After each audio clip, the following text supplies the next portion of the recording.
Good evening, good evening. Another Friday, another session of Rush and Cash. It'll be me streaming together with Chris, my brother. No Glenn today. He's coming back next week. I think he streamed a little bit this afternoon though. I'm gonna be playing PLO, and Chris will be hitting the no limit tables. So there will be something for both PLO and no limit players. Hope you enjoy. Already played like 6,000 or 7,000 hands today, so I'm well warmed up. No big cash drop wins yet, though. I think biggest was 250 or 300 big blinds, which is not gonna suffice for the leaderboard, but gonna give it another chance, another go. Welcome, Chris. Hello there.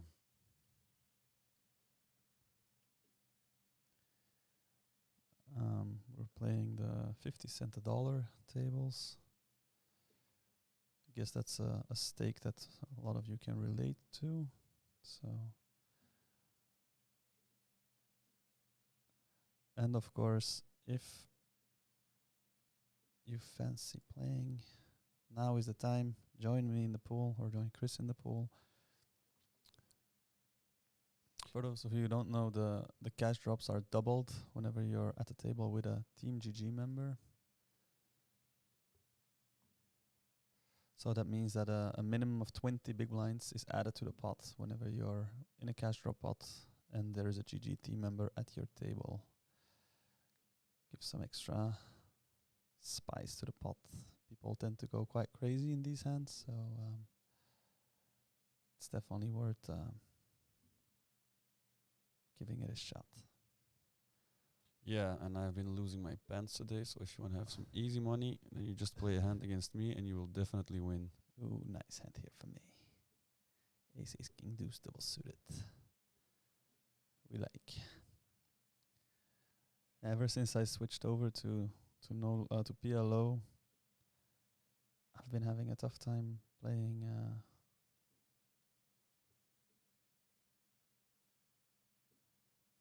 no limit again because I'm so used to a lot of action, a lot of big pots, making big hands, money flying around. It's just it's just a whole different ball game.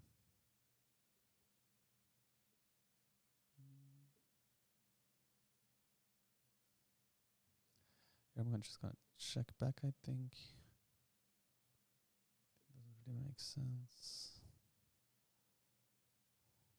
And here we're getting it in with a set against a straight probably. Oh no, against a straight draw. That's fine. That means we're in good shape.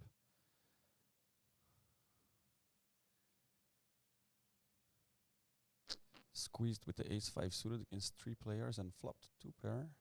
It's a good start. 3-bet here with king-queen. Flopped the king-high, flop, c-bet, and got through, which, I mean, is not ideal, but I'll take it. And we're just going to get it in here. Don't see a point in slow playing. Guy has already committed more than half his chips. He's got pocket trays.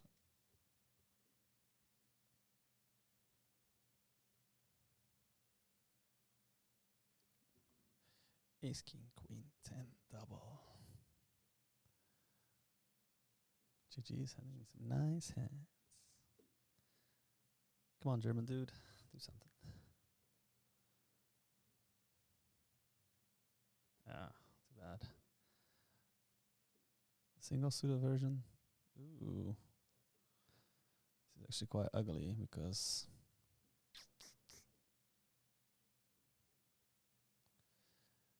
my opponent's range here is very aces dense, so I'm afraid I'm just gonna have to fold this hand. Would have flopped the flush draw though.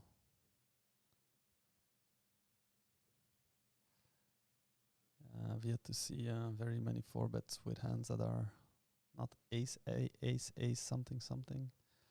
And if you're up against primarily aces, then these hands lose a lot of value.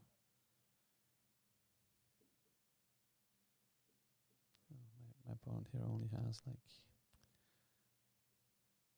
short stack, so getting it in.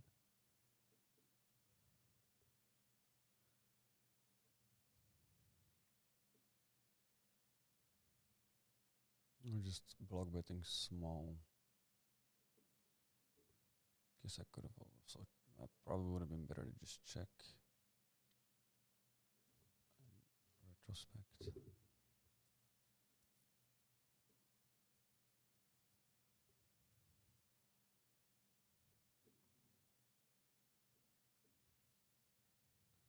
make him bluff some under pairs. Didn't give him the chance to do so, but he did raise my block bet, so I'm assuming, and he did do it quite swiftly, which gives me the idea that it's probably just had a straight. I noticed that we have the wrong layout. It's not showing Chris, so I'm actually gonna sit out and quickly fix that. Oh.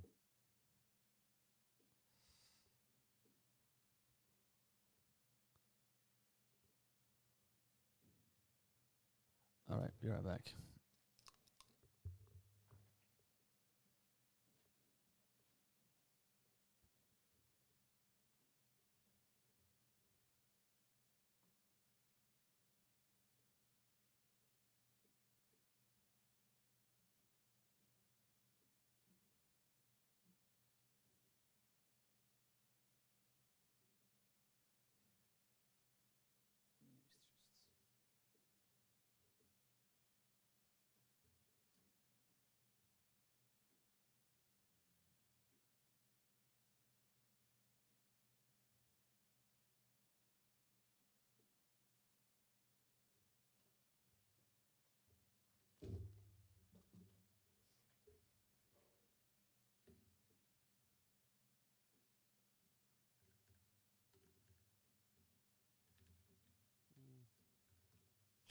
Interesting spot here.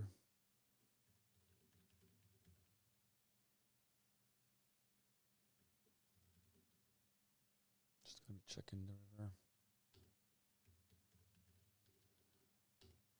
We overbet bluffed here versus check, check, check, check, check, check.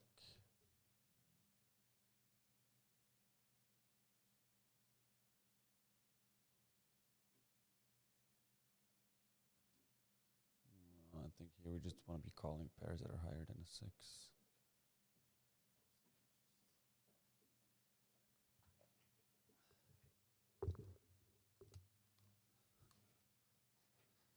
All right, back. Should be good now. Also updated the title and the message and all that. So apparently that hasn't been done yet. But no worries, not the end of the world.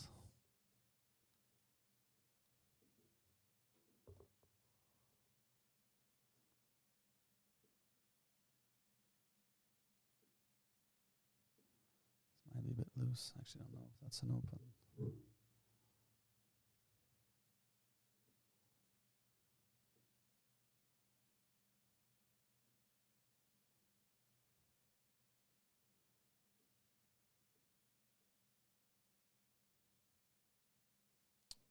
Oh, I didn't see we had a small blind flat. I thought I was playing against the big blind.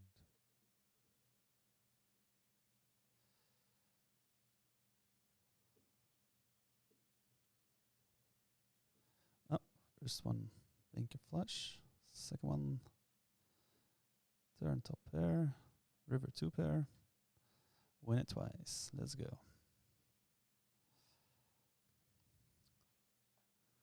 A little bit loose of a 3-bet, but probably okay-ish.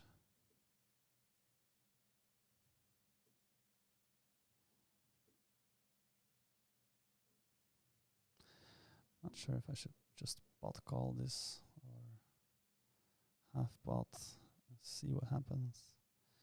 People tend to play like quite straightforward actually in these pools. Definitely in 3-bet pots.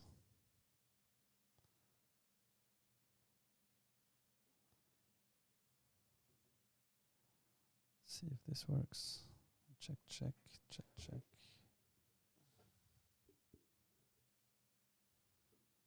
Okay. Trying to make him fold something like black kings. Oh, my My opponent falls to 3-bet. Would have flopped the flush. Unfortunado.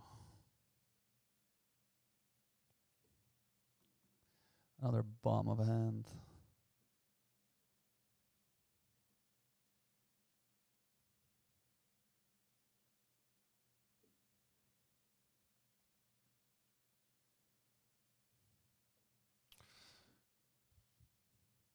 Would prefer having a spade in my hand. Just gonna call anyway. Did feel like this, the timing and the sizing was quite value heavy though. It's a really good thing to pay attention to as well when you're playing online, is people tend to give away quite some with their timings.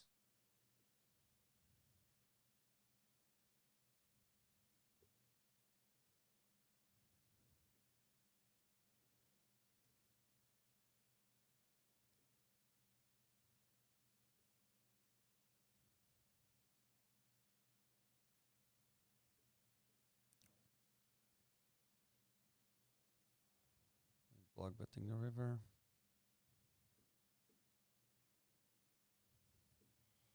And 3-betting aces.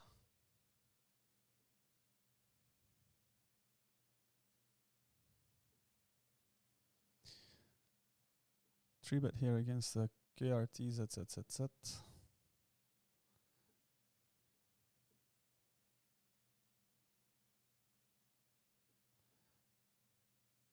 Huh, don't really know what to do here.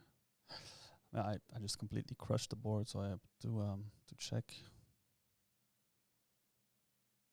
I think now I just want to go for this type of bet.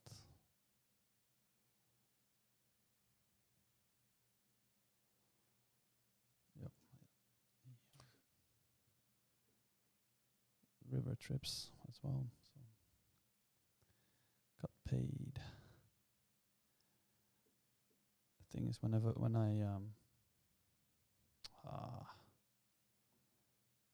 sucks.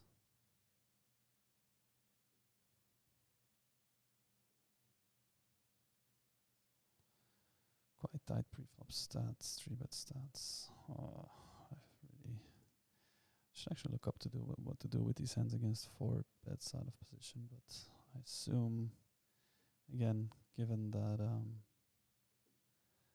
our opponent is just going to be having aces so often, this hand just does extremely poorly.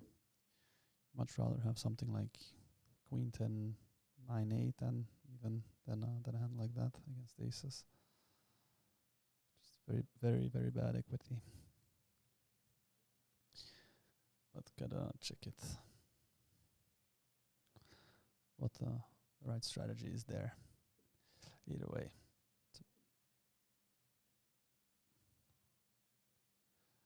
I have only, I've said it before, but I've only been transitioning to PLO online for like the past month or two.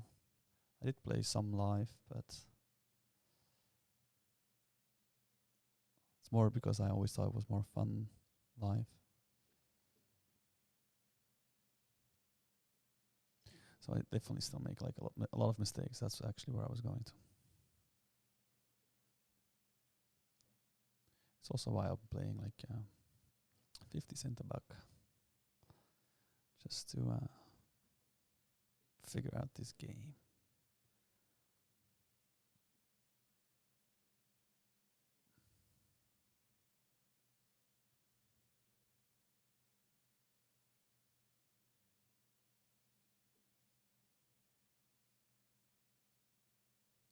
Check raise. Opponent calls fairly quickly. Just gonna barrel smallish in the hope to improve, and I do improve. Now the question is, can I still bet this for value? I think I can, and obviously I'm bet folding.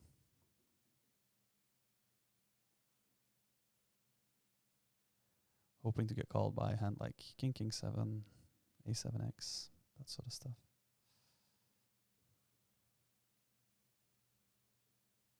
Here I 3-bet aces, C-bet flop, and now took it down. Oh, so you already have like a double stack, and now, ooh.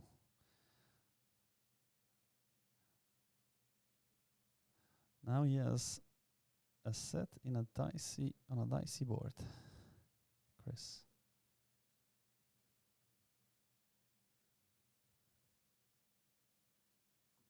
I have a little all in here. Decide to squeeze with the ace king 5-3 against 57 VPIP guy. And here, as you can see it, my opponent has aces, and ooh, I do outflop him. But to show you my point, I will look up the equity of this hand against his, and yeah, it's not gonna be pretty. Although he does have like pretty bad aces. This is actually a pretty bad river. Even though I made a flush. I do still think I need to be value raising just in case he has jacks or queens with a club. But he might as well just have kings.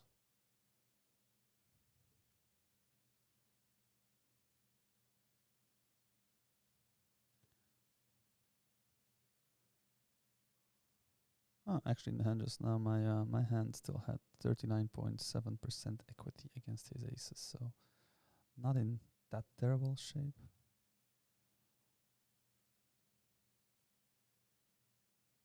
Ooh, and here we have a nice hand and a cash drop. And given that I am incentivized to play big pots, I'm just gonna pot it. And hopefully flop something nice.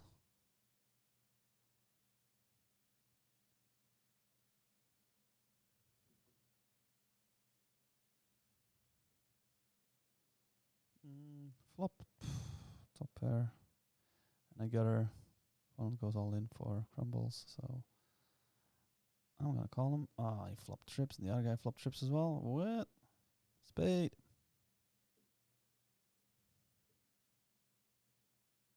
A 6. Ah, he made a full house. Wow, but ace 7 6 deuce single suited, ace 10 9 deuce. Ooh. Those are some pretty ugly hands. Guys are gambling. Told you. Gonna throw the guy a bucket of ice. A bucket of water, I mean. Here I'm going to make my opponent fold H up.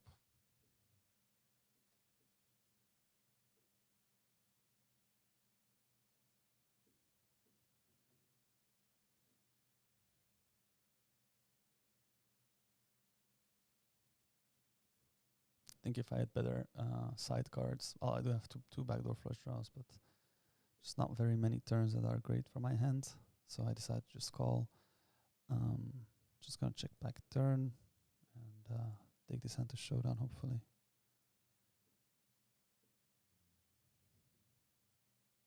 Oh, my opponent had a better 2 pair.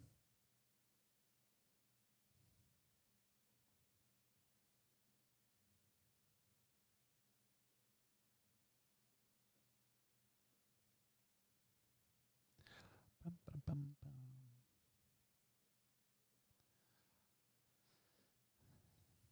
Bluff forwarding the king queen. As I'm playing this game, you guys will see me fold some pretty looking hands. Unfortunately, sometimes the hands look pretty, but they aren't very good for the given situation. And PLO, even though you get 4 cards, is still best played like tightish. Otherwise, you just bring yourself into a whole lot of trouble. Gonna see bet the trip aces here. Well, not the trip aces, but you know what I mean. The 3 aces I have in my hand with the ace of spades blocker. Gives me like some barrel potential on flush completing turns. Now, as I make a set, I'm obviously just gonna pump it. Get as much money in now that my hand is the best. And on the river, my opponent didn't lead, so that makes me doubt that he has a straight. It's also quite unlikely that he has a straight, given that he called flop and turn. Not that many Jack 10 combos. And maybe we can get like a hero call with a hand like King King with spades. Oh, he calls me with a lower set, so good pot.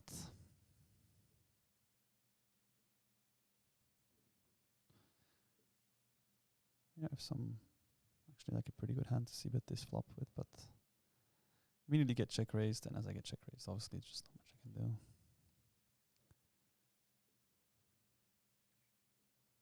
I think.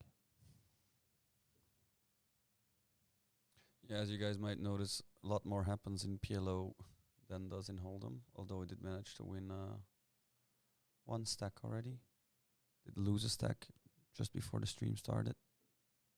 Managed to flop top pair in a 3-bet pot against bottom set, which is usually an expensive endeavor. Oh, such a nice squeezing opportunity.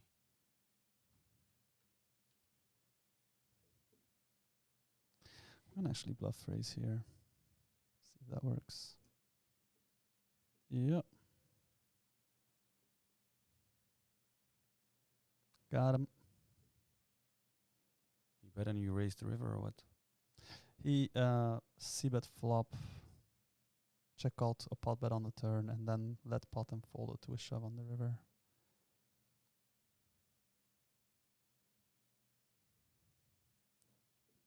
Squeezing here with King King Queen Jack.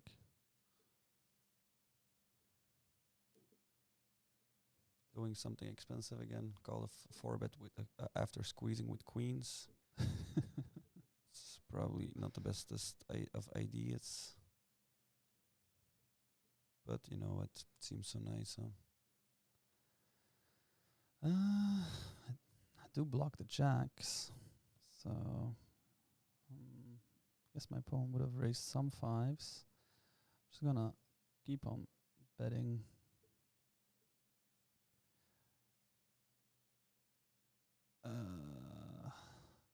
Maybe checking back would have been better. 'Cause now I get this.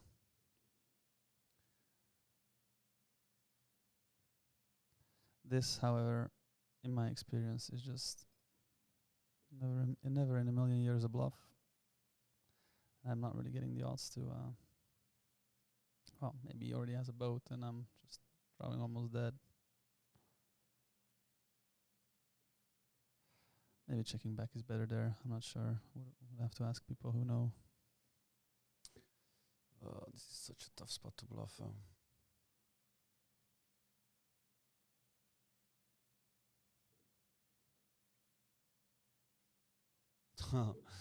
Wow. Yes, he did have aces, and I get bluffed on another table.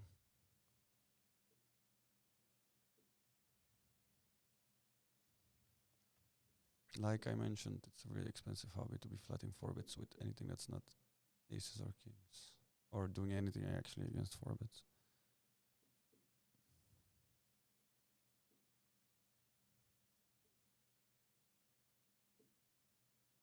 Well, there are in No Limit definitely some regs that the 3 and 4 bet appropriately, but they're usually at the higher stakes, not at 100 and L.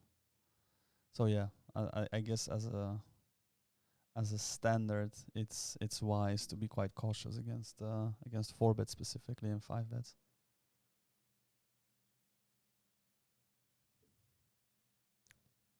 And also 3 bets whenever it's like in tight positions.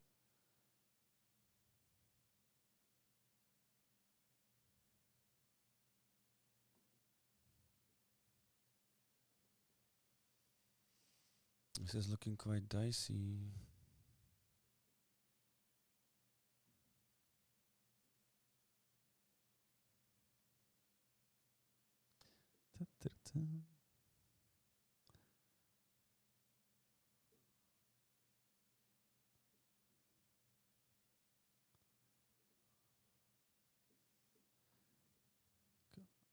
Raise this up.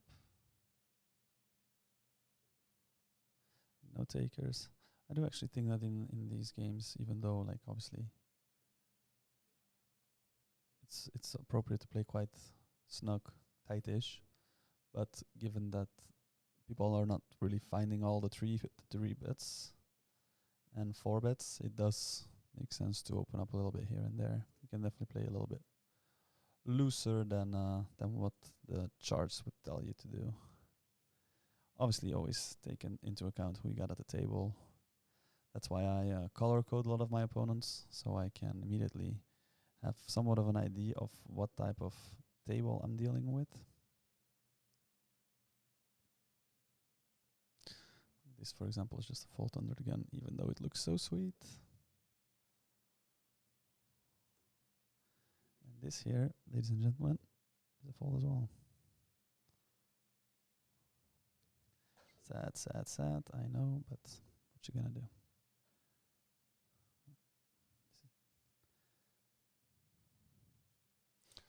I think I'm just gonna be playing a lot tighter against those four bets.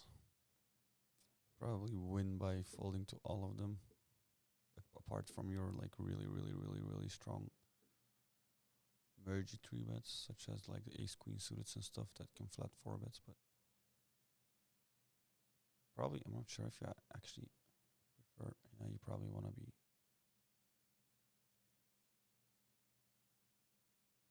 having some better equity against pocket kings as well.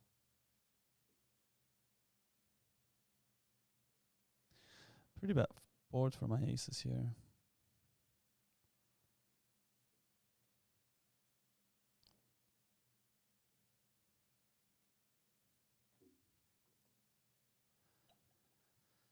Just gonna keep on checking, and if it gets checked through again, I might consider a value bet. Opponent bets, half pots, call that.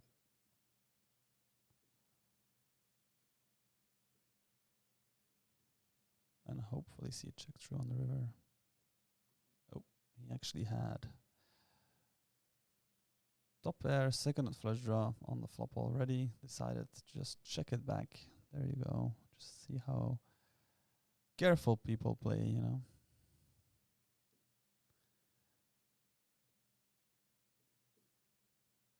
Can never be too careful. But it actually helps because well, it's quite alright because it makes it such that you just get to realize all of your equity, and it also plays quite easy, obviously, whenever people are just only very aggressive when they hold to the uber nuts. It's definitely a lot more hard. You definitely become a lot more hard to play against if you're mixing it up more and putting in more aggression.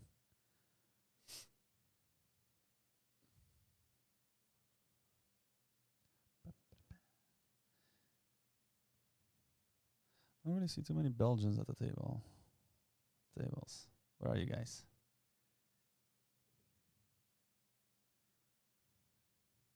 Here I call it 3-bet, but not my board, so just let it be. Gonna call this squeeze here. Hopefully flop something nice. Nope. At least makes for easy decisions. Here my opponent opened 2.8x, so I guess it's alright to like overcall this hand. Not sure. Oh, against the raise and a call. I have a queen high flush draw and an overpair, so calling this c-bet for sure.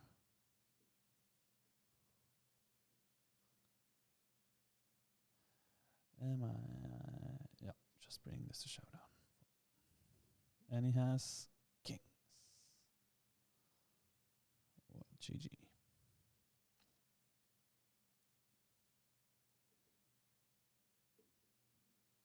Let's see what the ace is. King here.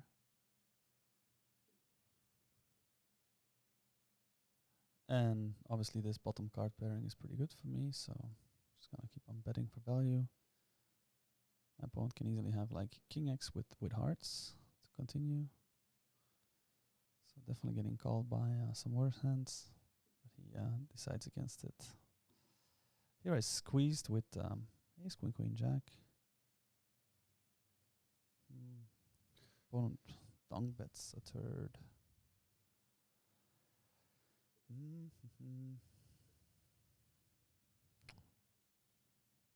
If I would have had a backdoor flush draw, I would continue, but this is just gonna be very, very dicey. Very hard to continue. So I'll just give it up. Calling a 3-bet, ace king jack 10 single against Kurkumarbaz. I'm thinking what would be better, calling. Yeah, probably calling, seeing like a safe. Nah, actually, it's a little behind. I guess raising should be fine. He has a 7. Okay.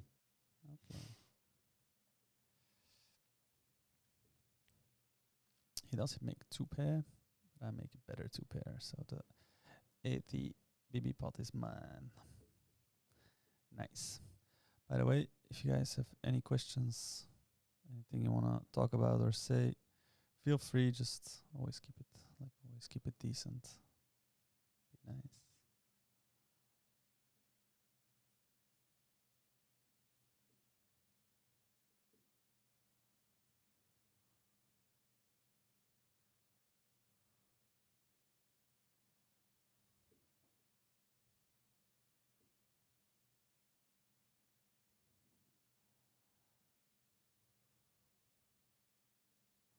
Raised here with the king 10 4 3 on the button. Just gonna see bet this. I actually don't mind if I have to bet fold this hand strength. And I do have some like backdoor opportunities and a gut shot. So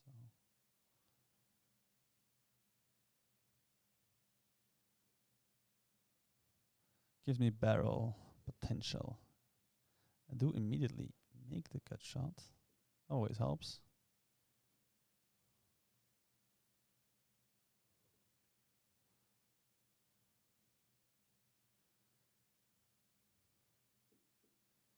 And my opponent decides to check raise. He probably has, unfortunately, the same hand with a redraw.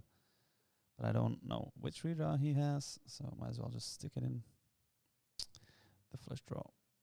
And ace king 10 9 single did not get 3-bet small blind against big blind. Proves my point from earlier.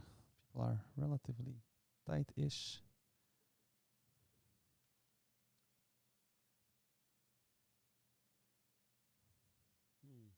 I'll actually just be potting this flop. Not much good that can happen there. Here I 3-bet super pretty aces, but got a super dirty flop. A lot of broadways, not what I was looking for. And even though I turned like the nut flush draw, it's just not really the board I want to be calling bets on. But I get aces again. They fold.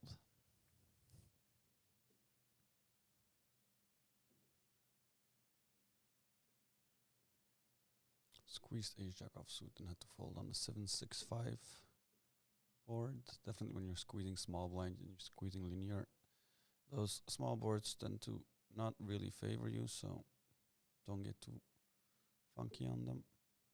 Smart to check most of your hands.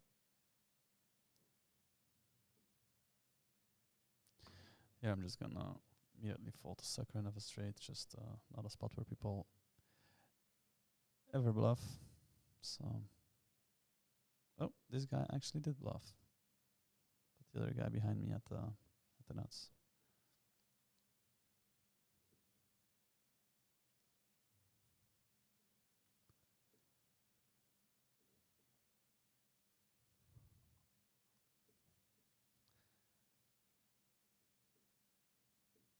I don't think it's very smart in his spot to be bluffing there without at least a king blocker.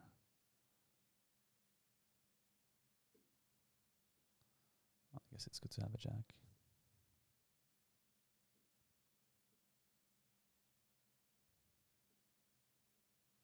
But yeah, you're betting into uncapped ranges, so gonna get raised quite often there. Anyway, called an open with the king, king, 10-8.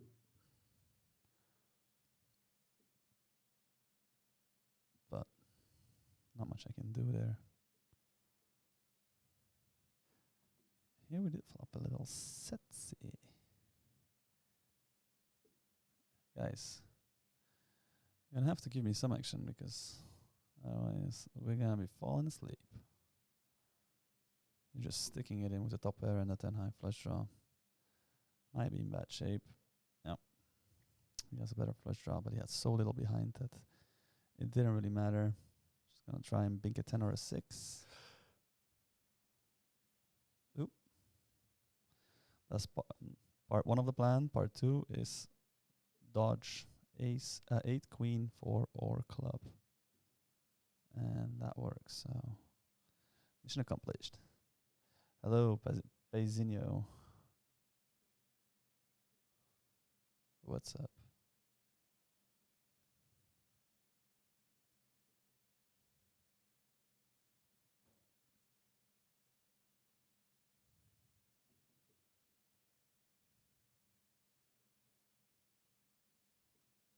Here we squeeze and we flop an ace high board, which is pretty good for us. We have Bebetnas who's leading. Seems like a very tight player though, but yet still, I think I'm just gonna have to pay him off. Seems like a bit crazy to lead there with a set. Checking it back, just in case you want to do wants to do something on the river.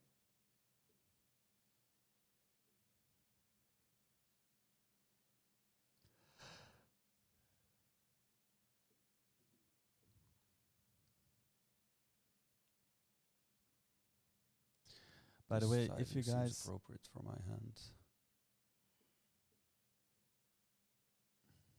You didn't bet the turn or what? No, I squeezed pre-flop and he donked in a 3-way and then checked the turn. I don't see a point. Would always bet like some amount, just something small, make him do something funky. He's a super nit. He's a regular or what? Super tight stats. So, yeah, don't really. Wouldn't be surprised to see ace king there some of the time. I'll be called 4-betting the ace jack suited. 3-bet 10 high rundown and flop trips. It's always nice to have some trips in your range. Play for fun, check raises, gonna just call. Hopefully to dodge like a hard turn. And also don't want to be up against a better 7 obviously, but if that's the case then so be it. And now with the double flush draw on the board, I'm just gonna stick it in. Don't you think you're just always up against... Oh, no, go ahead, play first. Don't you think you're always up against 7 or deuce? It's possible, but against even 8, ace 7, I still have like pretty good equity. Oh, wow. That is pretty sick. We almost had the same hand. He just had the 5, I had the 10, so I actually was doing quite all right against him, but he just binks his 5 on the turn, and I'm basically almost dead. Not fair. Yet 3 outs. Oh, that seems like I wasn't really paying attention here.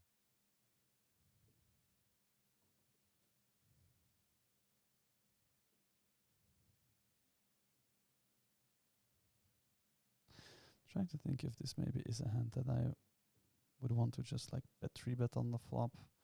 The only problem is I kind of do want to keep his air in. Same time, obviously, you do want to charge his draws, but maybe you just want a better 7 to be. I don't know. Not sure.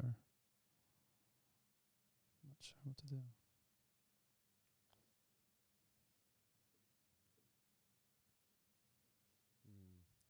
Missed a turn bet there.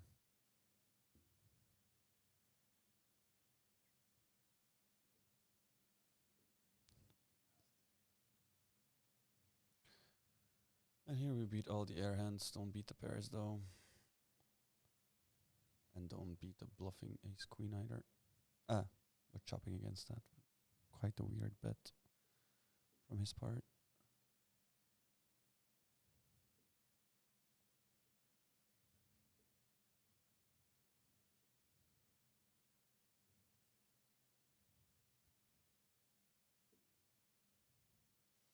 It's quite bad to have both the ace and the queen of diamonds. Those are two cards that I want my opponent to have for me to bluff. It's actually much nicer to have like hands such as king, queen of spades or something. At least you're not blocking any other suits that are not on the board.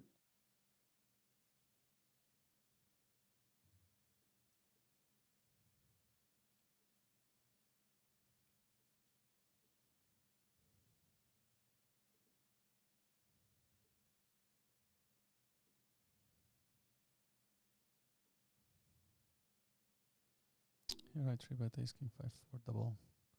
Small against EP and just gonna check fold this actually.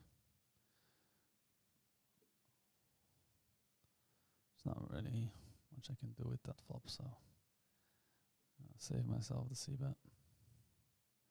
Here went check, check, check, check on the river. I half pot with my 2 pairs and get raised. Not sure what this is supposed to be. Maybe he just has blockers. Or maybe he just somehow didn't bet like a hand that had 10-8 in it. That's the more likely case.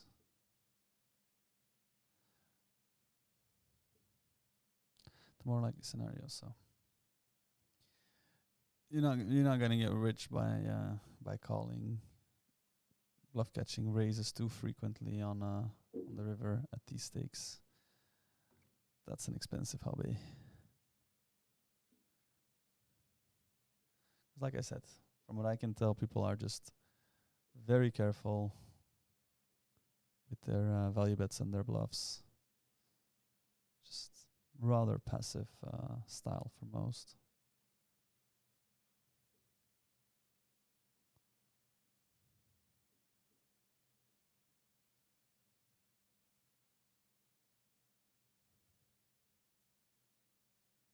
I should probably just have like range bet this board instead of checking back the aces. Although it is a board that hits my opponent's range quite well. Cash drop pot, come on.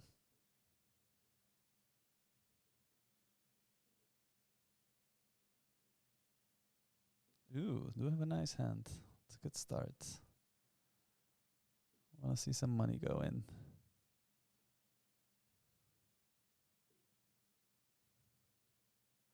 Just gonna actually pot it if although I can only win 400 blinds, which may or may not be enough. I guess I'll just call and see a flop. I think 400 blinds might actually not suffice to win the leaderboard, so then it doesn't justify gambling.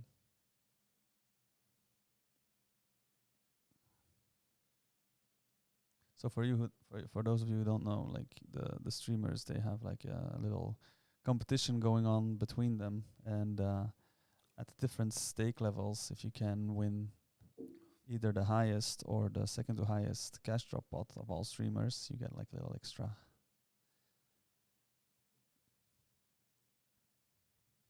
Was not gonna win this hand. Guy has like top pair, not flush draw. I'll get her as well. The other guy had just a gutter. Yeah, just a gutter.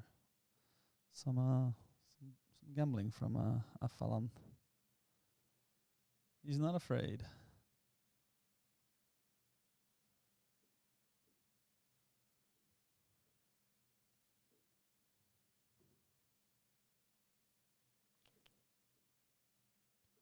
Can overcall the kings, obviously. Flop top set. Flopped an open ender. Went check, check, flop. Will be betting turn. Maybe probably cannot overbet there as the 10 sort of shifts the top pair dynamic. But did it anyway.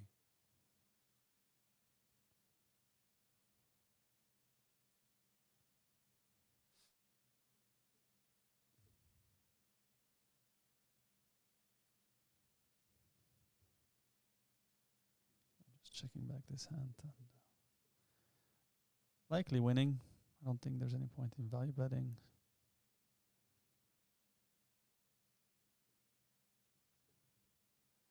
I don't think my opponent is calling much worse.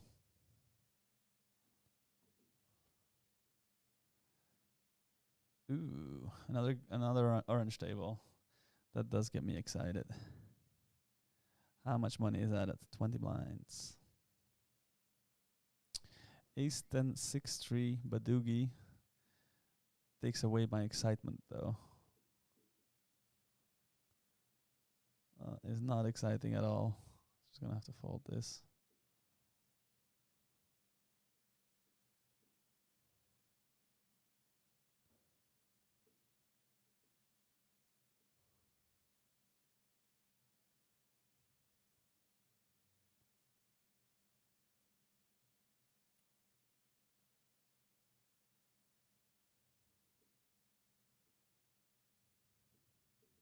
Here I 3-bet aces. Flop. Overpair. 9 blocker. And then at flush draw. I think this is a board that given that I don't really have too much like 6-8, 9-9, 7-7, 5-5 in my range. I'm supposed to be doing a lot of checking here. So that's what I'm gonna do.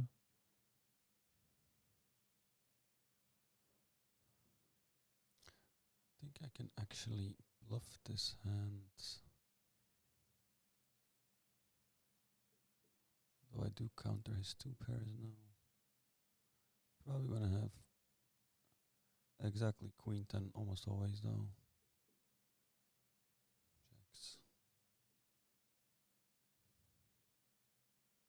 Probably should just follow the flop or the turn. Don't really care about defense frequencies.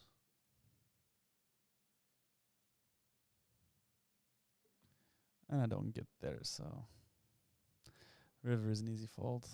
Even if my opponent was bluffing flop, it's almost 99.99% certain that he improved by the river. So there it ends for me.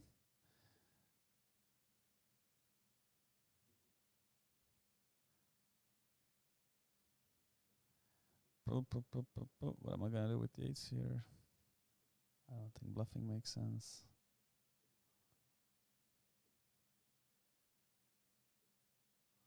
I don't think bluff catching makes sense. So, although you could argue that there's not very many hands that check back, and pot bet there on the river. So maybe looking him up could have been interesting. Because obviously he does have just a lot of air that gets the river like that.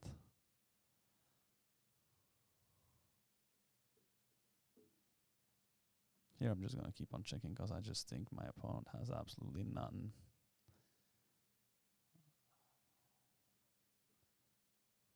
I sense that I'm up against a full house.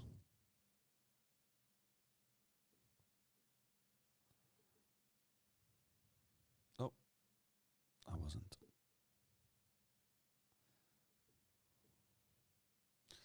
And here I'm just going to be value betting big.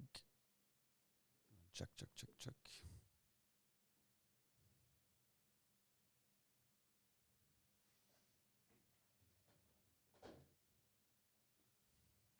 Ooh, the bad B jackpot just fell, but not at our stake. It was at PLO 5, 50 cents a dollar.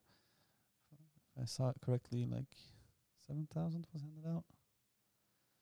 Yeah, that's another nice feature at the GG cash tables. You have the bad B jackpot. I was fortunate enough to already grab a piece of the pie a few times. I think I once lost a hand, once won the hand, and then once was at the table or something like that. So depending on the stakes that you play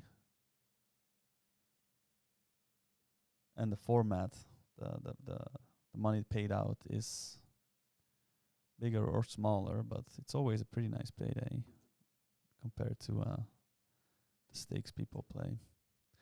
If I'm not mistaken, now at like 100 no limit, the bad beat jackpot should be around 6,000 for the one who loses the hand. At PLO, I'm not sure how much it is. Could actually go and have a look.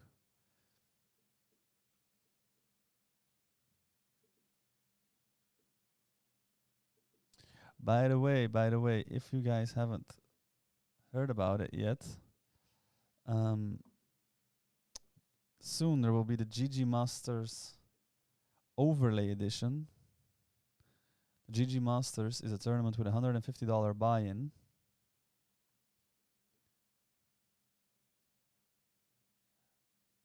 And it's gonna have a $10 million guarantee. That's freaking insane. Don't get called with the quads. Yeah, and it will also have a guaranteed overlay. That's the crazy part. Yeah. So if they reach the guarantee, they're just gonna add more money. So not only is it gonna be at least 10 million prize pool, it's also gonna be at least 10 million guaranteed. At least 10 million guaranteed, but also at least 1 million overlay guaranteed. So I don't understand why anyone would do that though. It's a promotion, Chris. Yeah, but it's a lot of money, $1 million. That's true. And for Belgian players, we actually have some special Belgian-only qualifiers for those series with seats added. So definitely go and check it out. Here I'm just gonna take a random stab because I think ranges are severely unprotected when people check back monotone boards. But once I get called, although actually, I'm just gonna barrel again. I don't think he ever has very many boats. He's likely gonna have some like 10x, but then he still need to boat up, and a 3 is not gonna give him a boat very often.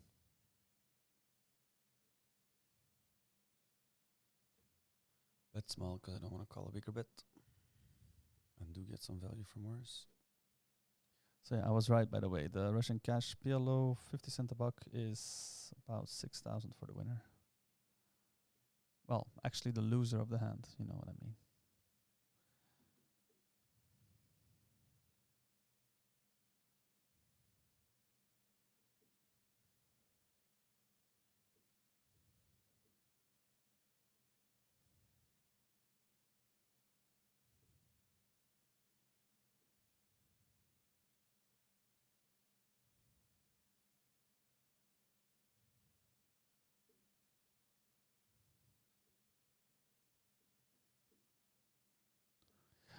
So to get back to the GG Master Overlay Edition, I believe day 1A starts on February 19, and then the event runs all the way until February 27. So there is like a bunch of different day ones. You can try and reach day 2 as many times as you want, I think. Let me check if that's actually true.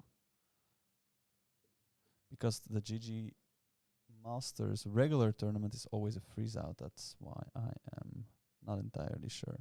But considering that there are that many starting days, no, I don't want to close the client. It just makes me think that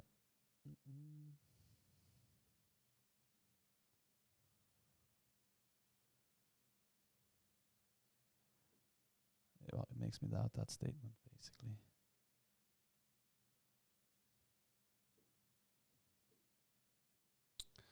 Players may enter multiple day ones, but only their largest stack will be carried over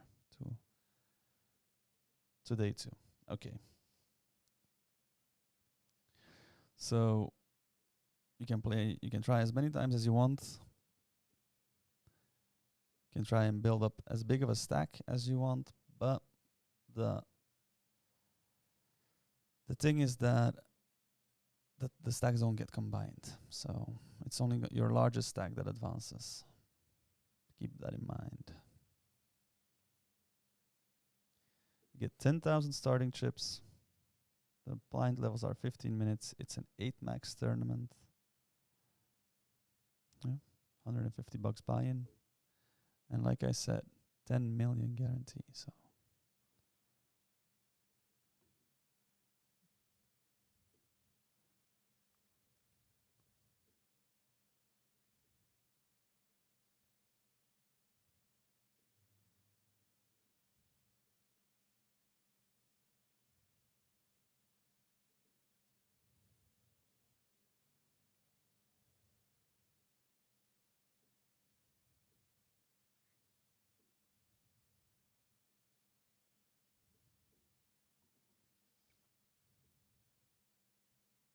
here went open. I called small blind. He squeezed, and then flop went was checked through. Turn, unfortunately, only getting 3-1 on the call. Hey, dicey. 3-1. My opponent pretty much always has king queen here.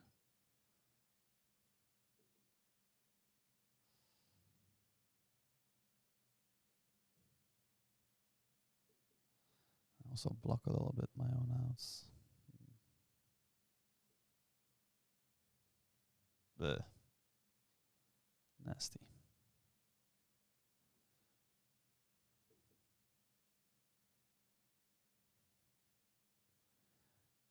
Here, my opponent raised blind on blind and then check called flop. I flopped the absolute world, even though I still didn't have anything.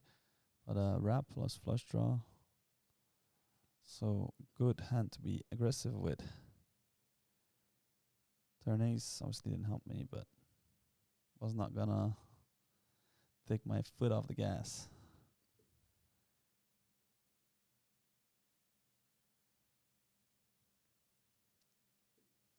$10 million first. What does that mean? How much is like usually given to first in tournaments? Like 12%, Chris?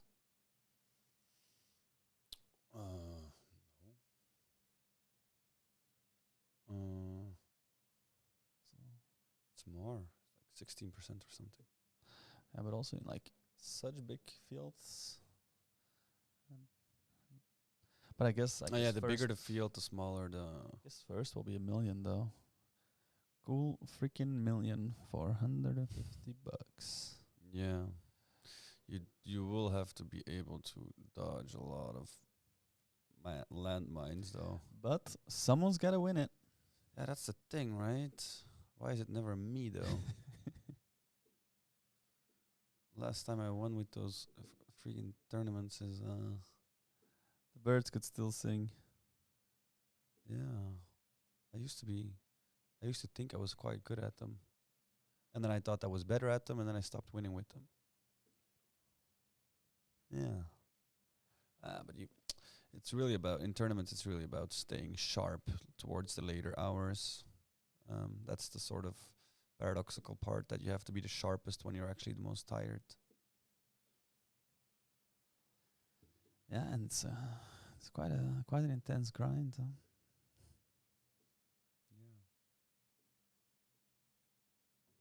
Check call to top and bottom, backdoor flush draw. Turn 7, not ideal. Opponent half pots. I'm gonna fold against that, obviously. And there lose to aces. No, win against the king jack. A little bit loose on his end. Like I don't think his hand is a bet there on the turn. But oh well.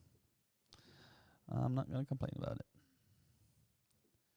Should actually note that his like turn bet 50 was.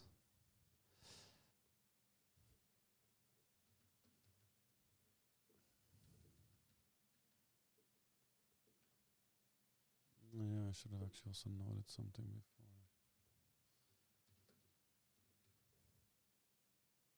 What's this table?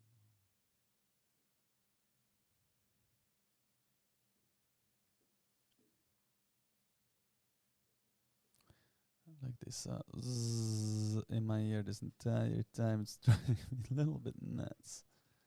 But just gonna pull through. Ace King 7-5 double. Come on. Holiday, guys. You have to give me like a little bit more action because I'm not getting my fix here.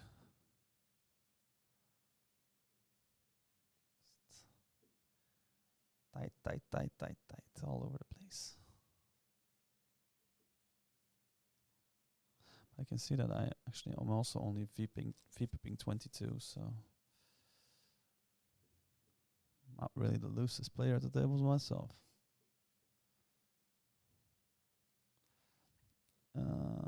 Here I open the jacks.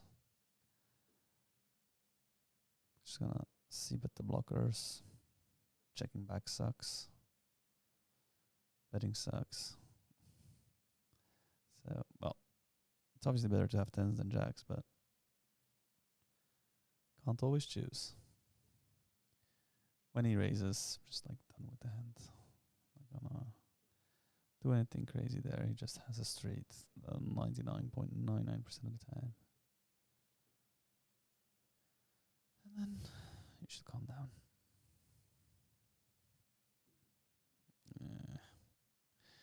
Get 3-bet here with like the King Jack 9-8.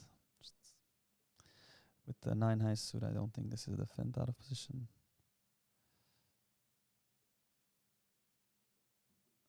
Just all about the details. Might have tricked my opponent. Maybe I'm tricking myself.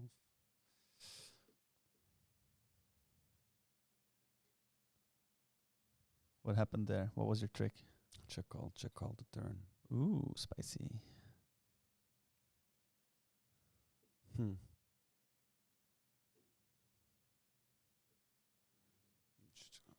then he shoved for value on the river or what? Yeah, I bet left himself a little bit behind. But it's nice to have some flushes in your calling range. Definitely the lower ones. You don't necessarily always. You're not necessarily always winning.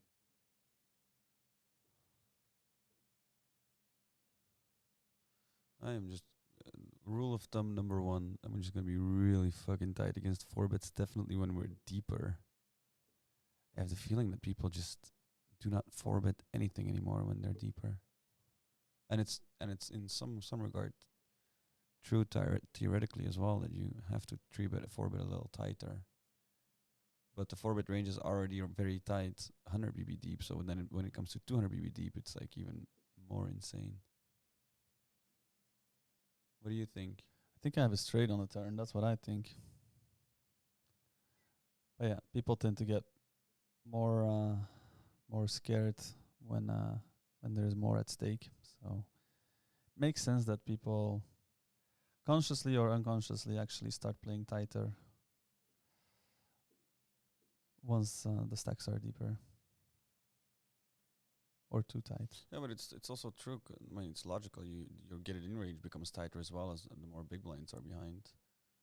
But it doesn't mean that the money is always going in. So it's actually going in a lot less often. So which should give you some more room to 4-bet. Right? Yeah. But then when I look at the ranges, I do see that they're substantially tighter, 200 BB deep. Ooh, I did versus a very nice 100 card here. Pot. Come on, Afalan. Give me a pot bit.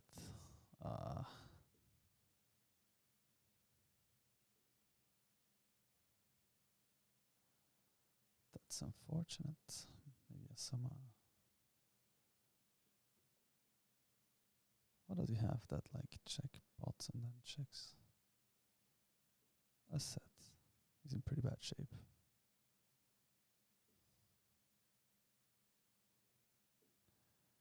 He has 1-7 left. That's not it. That's not it either. Like I said, pretty sweet turn.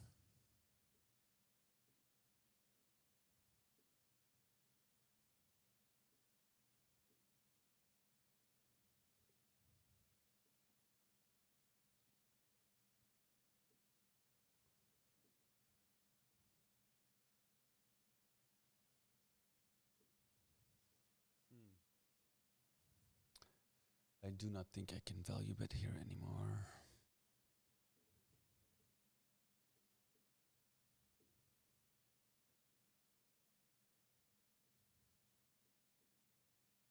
I was right.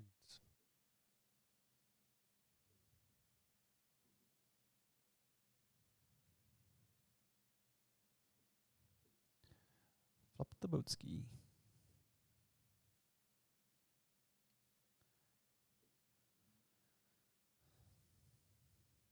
Almost like don't want to bet because kind of like crush the whole board. But the thing is, there's not really like a lot that can happen that suddenly you're gonna get so much more action. So either your opponent has like deuce X or aces or kings and calls off some streets, or he doesn't have anything and ends up check folding anyway. I guess you could make a case for like checking back and making your opponents like turn a lower boat. That's like a possibility as well.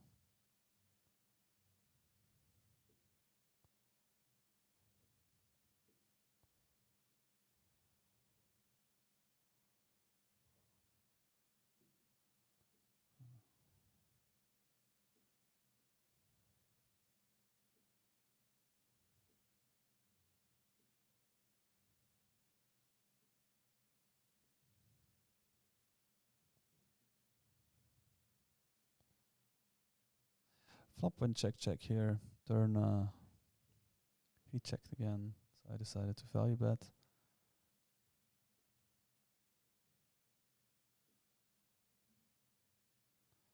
And the river, I'm just gonna check it. Don't see much much that my opponent's gonna call me with. On the turn, I'm obviously betting to make him call a hand like queens and jacks with diamonds. Some ace high diamonds. But on the river, not really gonna get called anymore, I don't think. By a hand that is worse than mine, at least. Here, just gonna c bet the queens with the 10 blocker. Just plays easier.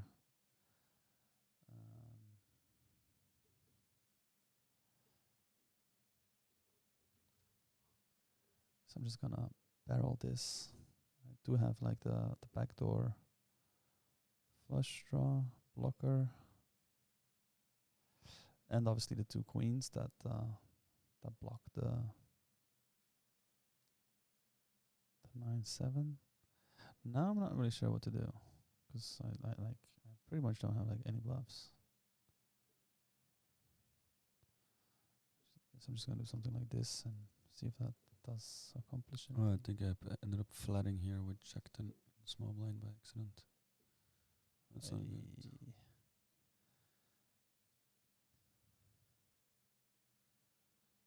My opponent is telling me that he has king queen, but how much king queen does he actually hold? Like king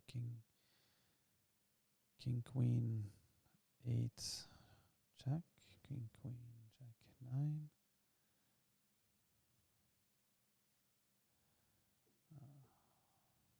I'm just gonna look him up here. King queen 9. Okay. See, that's what I said earlier, that you shouldn't be calling raises on the river at these stakes because just always the nuts. The thing is, my opponent, in order to bluff here, he would have to have a hand like, a hand basically that chops. So any like queen 9 or queen 10, queen jack, that he decides to bluff raise.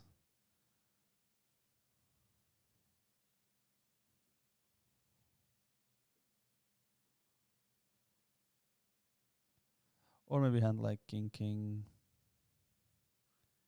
that turned clubs could raise.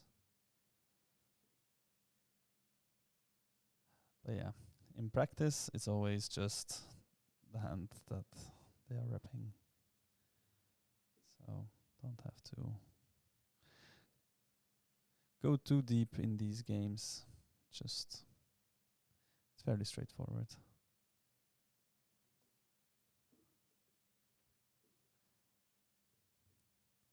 At least from my experience.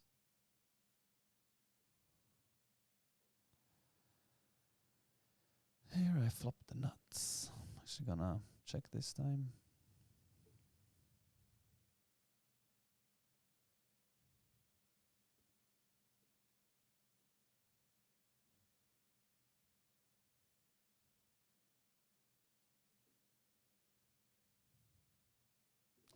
And here I get 4-bet while I'm holding aces. It's quite possible that he has aces too.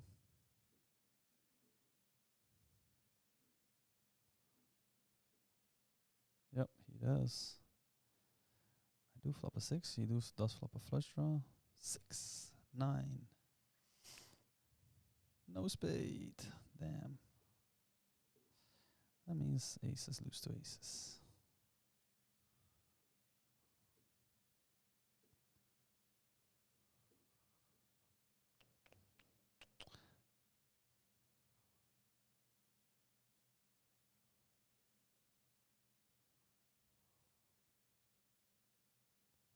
I'll throw this guy a bucket of water because that's just clearly not okay.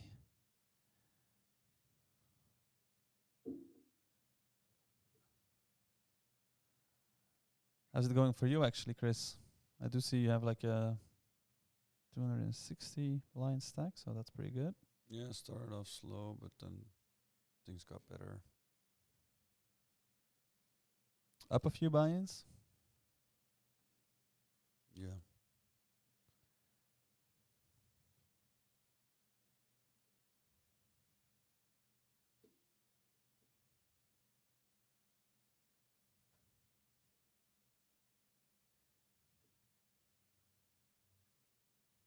Don't you think you're better off betting like a normal size there? My overbets are getting called all the time by curious guys. The curiosity is real. Then maybe you're overbetting in the wrong spots because this time the guy folded. Or maybe I'm being results oriented.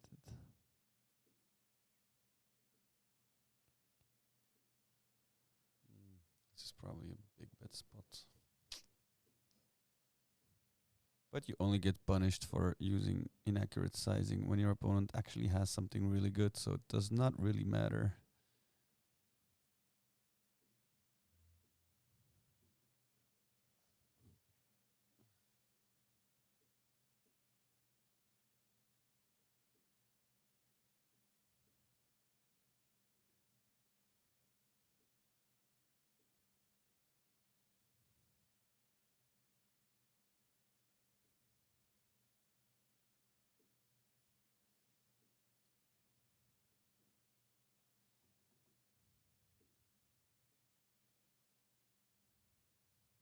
Boo.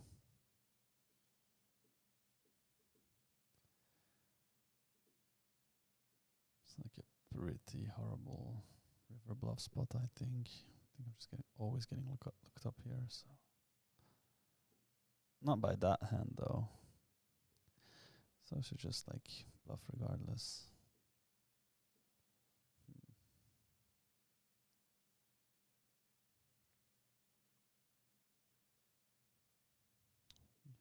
It's queen, jack 3.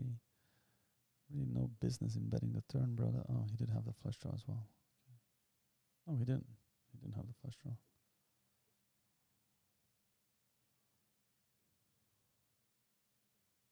I will be taking a break. Ooh, this one gets through. It's just like check, bet river.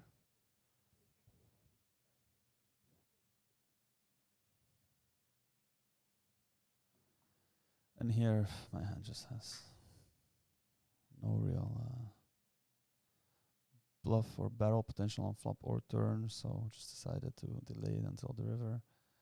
Definitely do get there with some 5-4 and some 10-9 like that. So my hand, it's definitely not like an incredible bluff line or something.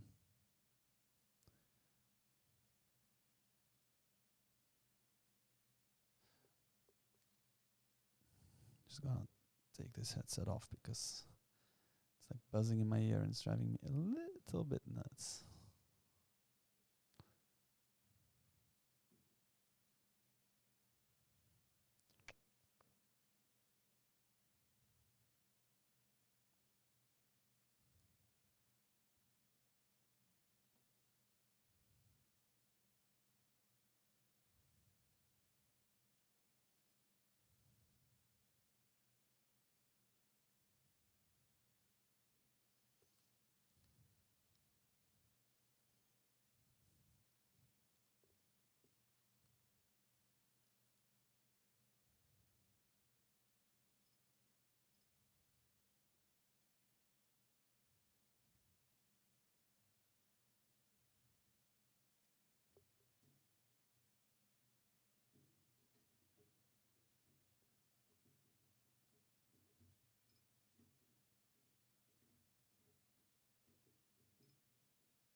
I fixed it.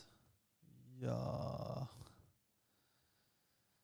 Just a matter of starting to push some buttons, pull some chords, and it works. Nice. It's gonna make it a lot more enjoyable.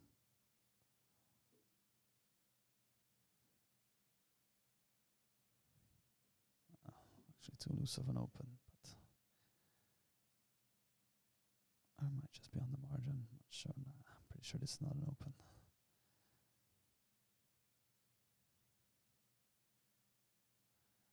Don't get punished for it though. He actually would have gotten rewarded. 3 betting here. The ace king queen 4.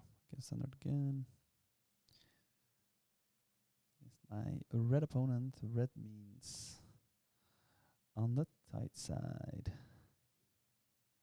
And then here, Sergio Rossi is 3 betting me, and I'm gonna 4 bet him with the ace jack 9-7. Obviously, this is not the greatest board for my hand, but it's a pretty good board for my range. 2 flop top pair can still like make a better hand against. Have some backdoors as well. Just 1.4x pot behind, so it's just gonna be potting, and obviously hoping to just take it down. But given that 4-bet ranges are so aces dense, people do tend to give a lot of credit, and rightfully so, on ace high boards.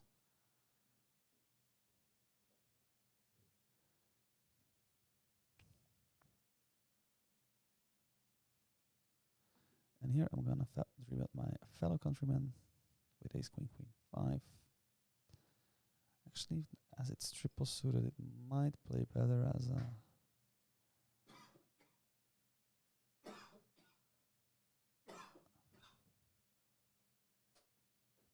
better as a call, but went for it anyway.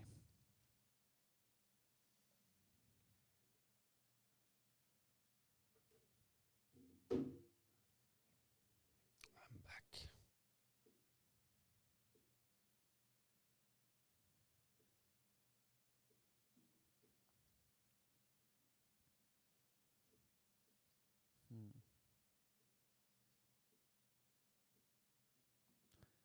Yeah, top set to block my. What am I saying? I have a straight. I have second set,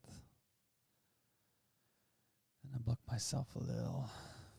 Not very many like implied odds, given that it's so damn obvious when the board pairs. So against a full pot size bet on the turn, I'm actually just gonna let this go.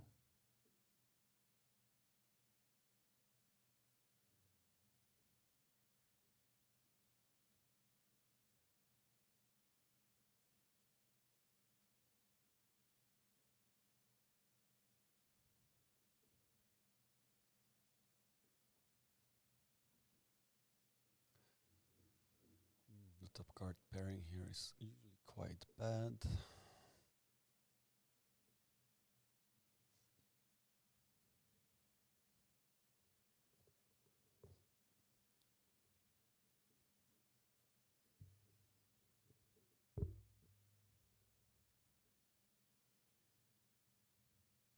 River flushing is pretty good though. Turned my hand into a bluff on when the 1 card straight came out of the big blind. We have a lot more of those low cards. And I do still think I want to be value raising here.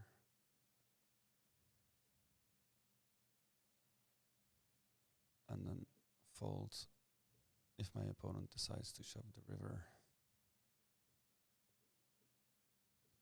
We'll still have boats here in my range, so that's fine.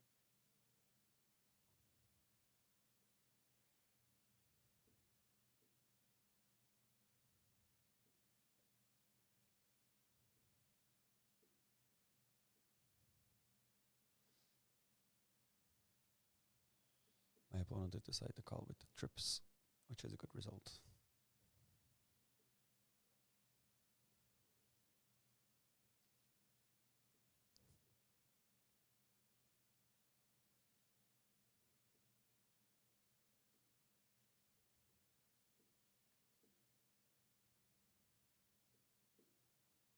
It strikes me how tight you have to be against squeezes in no limit hold'em, Matti. Yeah. I was checking those ranges a while back and super tight.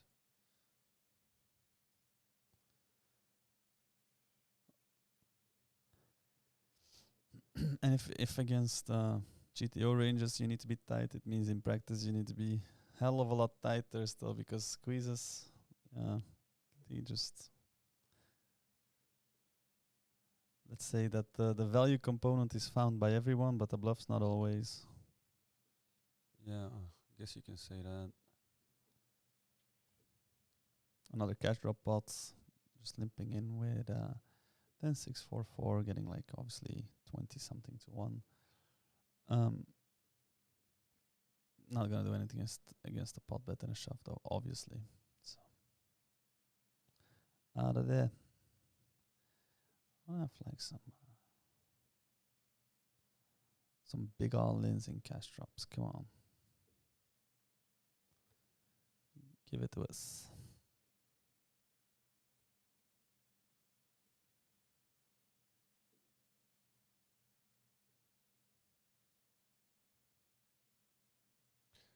Checking back the top pair. We'll be betting the turn, trying to shuffle some money in. How often do you get aces in a session, Chris? Because I get them a whole lot. You get them once every 221 hands, and you play like 1,000 hands per hour, so you should be getting them like 5 times per hour. A little less.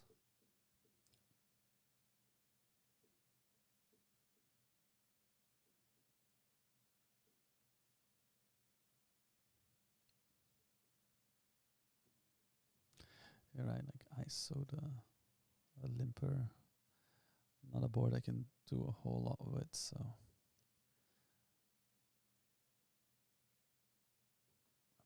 Check, and now he bets small. Reasonable chance he has a flush, but obviously gonna call down the half pot bet with the straight.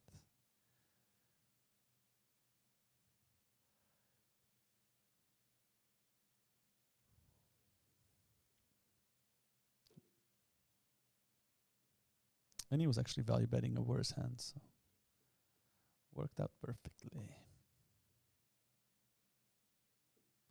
On turn, I'm gonna call. My bone bet small on flop. Decided to float. Turns the ace. Bets again. There's a 5. I don't think he ever has like a 3, so. And I can have some. Not very many either, though, to be honest. But, it's very unlikely that my jacks were winning, so had to do something.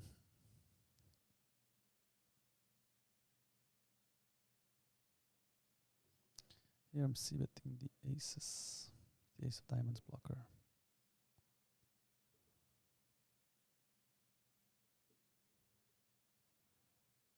It's actually quite dicey. I don't think I actually get to bluff this on the turn because my opponent is just not really gonna fold sets nor draws, like combo draws and etc. So I think that without a jack you don't really want to be semi bluffing there. River is not ideal. Just gonna give this one a. It's for KRTZZ from Finland.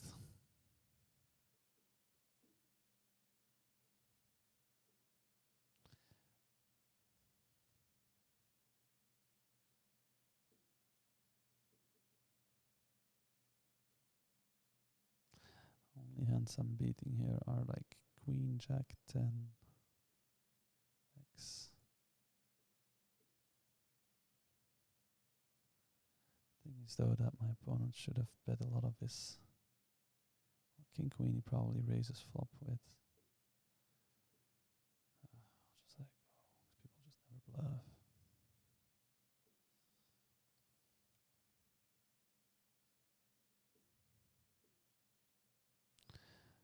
And in my experience, KRT ZZ doesn't really like to bluff, so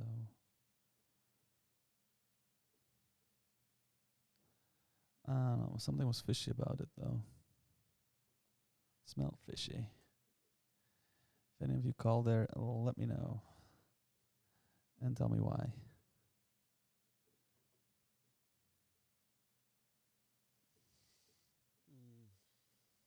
Oh, Chris is still here.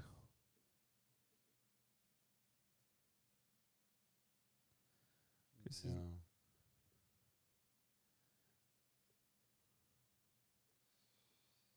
Not sure. I almost left the river with tens, but on its what was it 3, 6, 7, 8 board when I called the 3-bet out of position. But then thought better of it because went check call the 3-bet under the gun versus button or cutoff.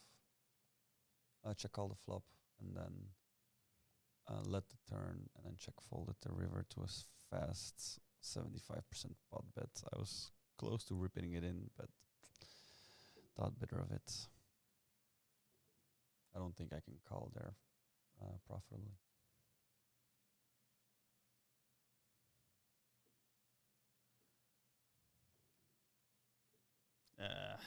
Bro, I have a king. I have the ace of clubs. I have a jack of diamonds. What the fuck are you raising me with? I mean, nothing I can do, unfortunately, but what do you have?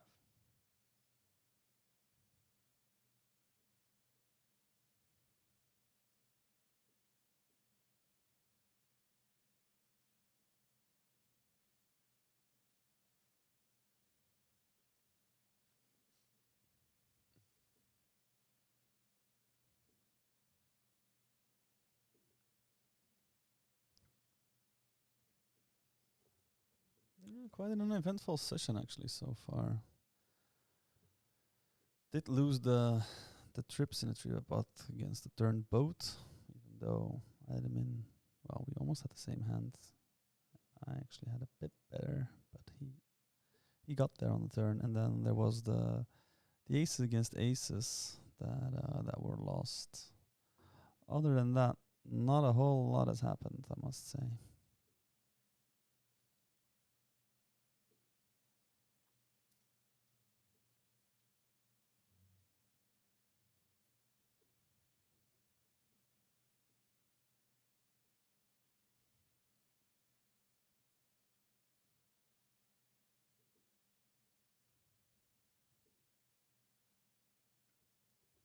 Guess I can just value bet my 2 pairs here and get raised.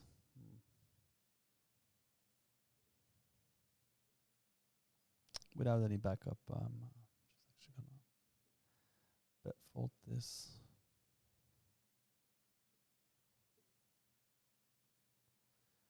I guess you could opt to check back as well.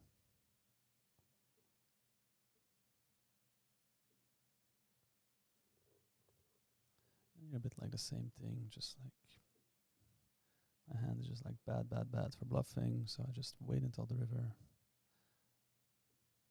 He calls me down with 2 pairs though, so not the person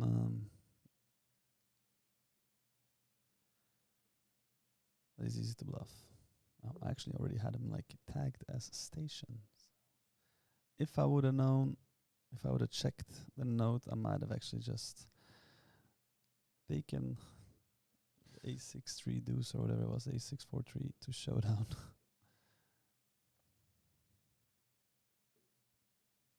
Because it's fine to bluff. It's not fine, however, to bluff stations because that's just very costly. Yeah.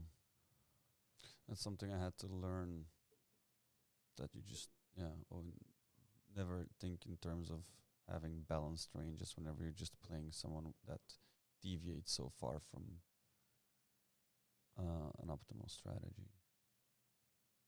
someone just calls you all the time, it's pretty simple. You should stop bluffing.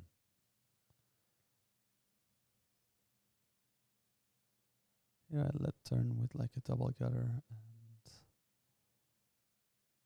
It's actually also a pretty interesting thing to do, I think, if you whenever you're gonna bet river as well. whenever you shove the river and a guy called the 0 EV bluff catcher, to always note it, because that's actually definitely with those big river bets, they can become really costly if your opponent is never folding his bluff catchers.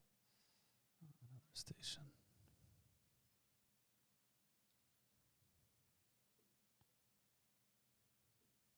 And then you just hit them with the value.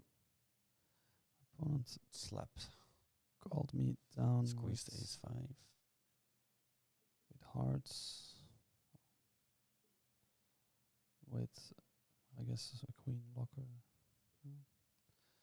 It's pretty heroic. We'll be bringing this to showdown.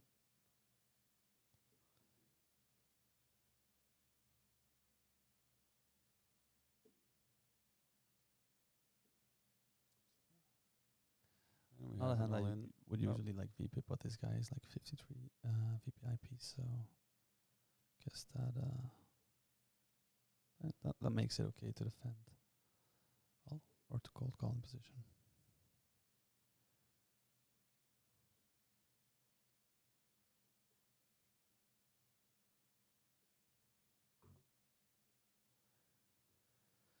I'm only getting like dicey spots. They're not giving it to me easy.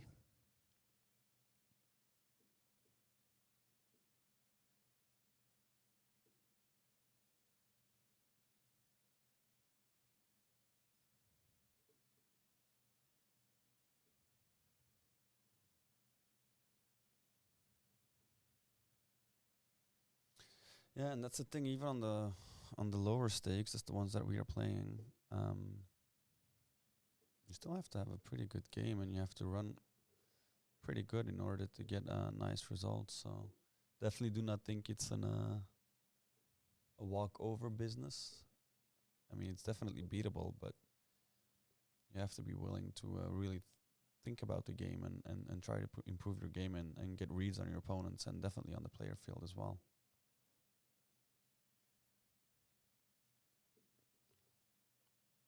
Check out there with the ace king and decided to turn my hand into a bluff on the river. You're not showing it. Yeah, it's already gone.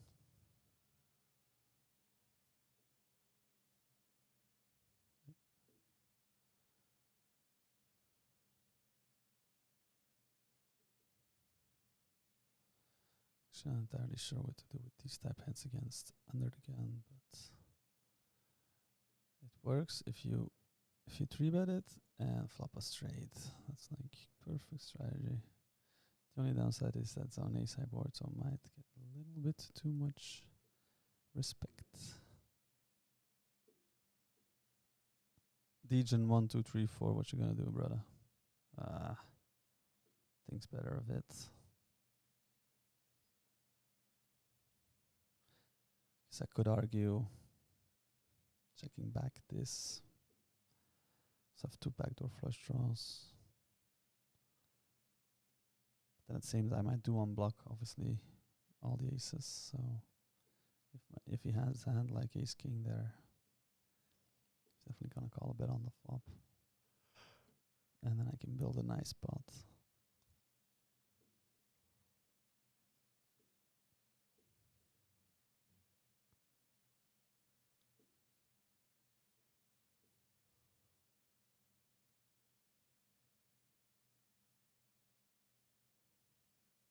Well, he wanted me out of there. Trying to think, ace king 10-3. Maybe this could actually be squeezed. Looks like a very pretty hand. I mean, Slavic is definitely a bit too loose.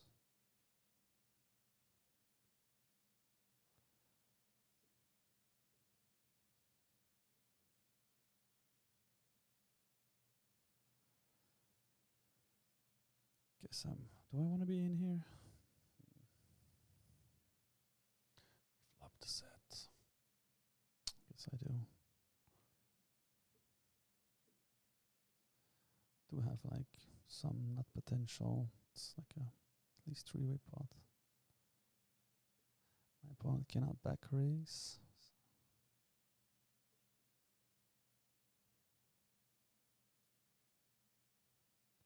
Board comes ace high, which is obviously like not the greatest.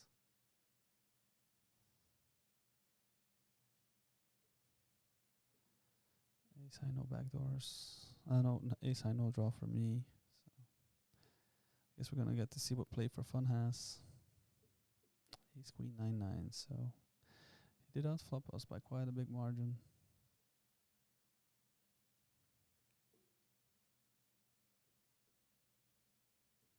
Here I have a little all in. 50 BB pots, 85%. Gotta dodge a queen or a spade. Nope. 3-bet here. Big blind against small blind. I flop. Such a nice draw on the turn. Why does this fucking board pair? Might still win against queen 10, ace 10. Not really. Ace 10 is almost never calling the turn. Actually, not sure what to do there. To have like up and down to the nuts. Check.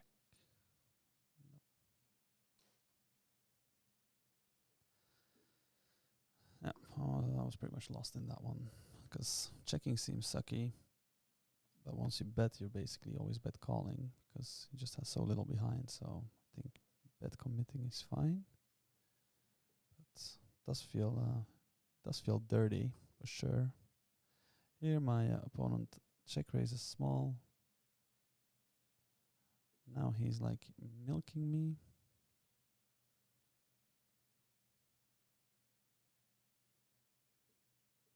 Decides to check the river.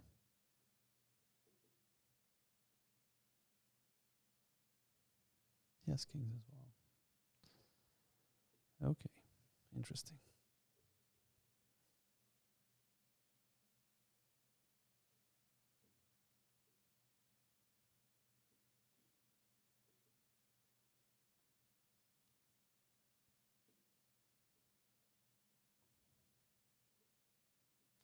Hey, Sunny. Oh, die website die wordt eigenlijk momenteel gebouwd. Dus daar zijn we inderdaad mee bezig. Het is eigenlijk een website die gaat voornamelijk gericht zijn naar... Say it in English, but you were speaking English the entire time. Yeah, but the question is in Dutch. Yeah, still, just speaking English. Okay, so Sunny is asking like whether or not we're already offering coaching. He said he thought that you guys were gonna launch a site, or am I wrong? And I'm telling him nope, he's right, and we are actually in the middle of building it. So as soon as it's ready, we're gonna start offering both workshops as well as coaching. But it's primarily directed at workshops, so workshops for companies or well, for whoever likes to have a poker workshop. But there will also be a coaching section, but that's still to be like determined what exactly that's gonna look like, and have to figure out how many people we can take in, etc., etc.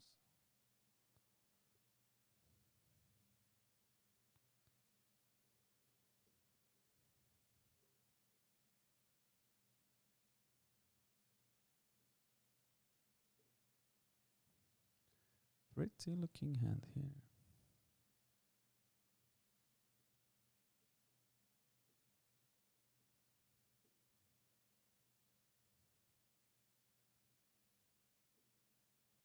And a pretty looking flop too.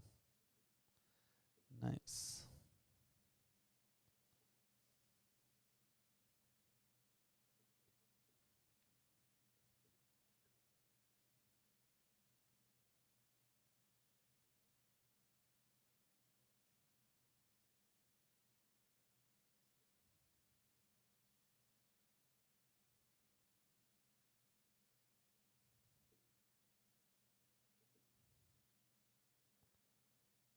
Let's see. If play for fun is willing to play for stacks instead of fun.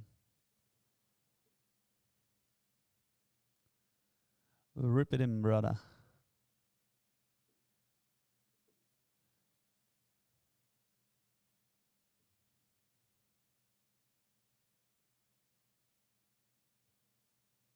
Sorry.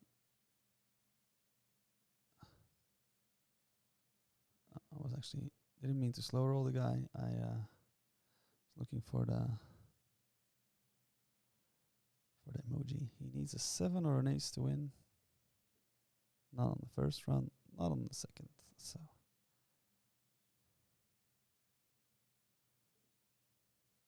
thank you.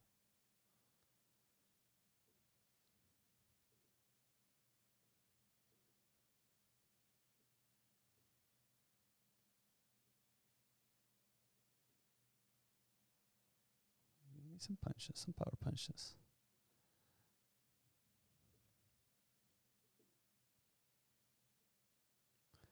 Here I decided to take a stab at it on the flop with my top pair and a gut shot, plus also some backdoors. Was gonna barrel turn, but Coco Kui here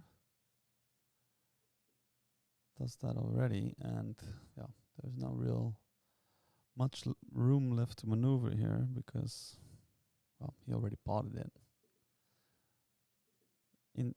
Telling us, implying that he has 6-7.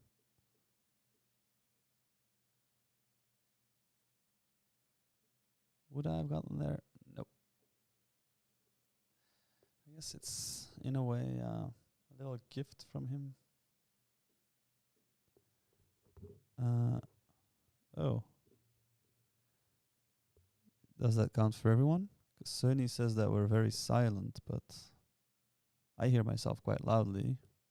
Yeah, so do I.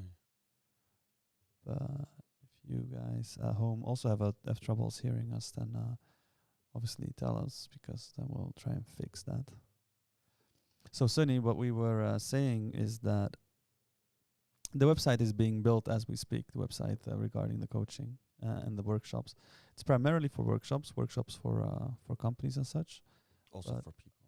And for people. Yeah, not for but aliens. We also have, we also intend to offer coaching. So there's also going to be a coaching section. What that exactly is going to look like and how many students we're going to take, etc., is still to be figured out. So,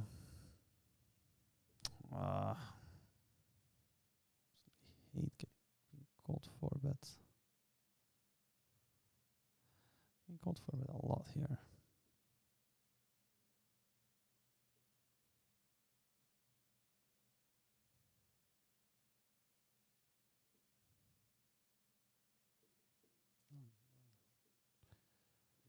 Sorry.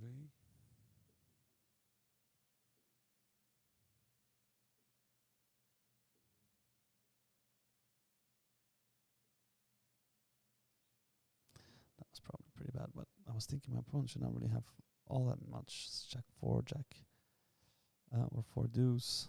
Jacks probably doesn't pot bet flop, although you can't really be too sure about that. But he did have like the Jack 7, 5, 4, so immediately boated up on the turn. Got him pretty dead, unfortunately. Yep. What am I gonna do to him? I'm gonna throw him an egg.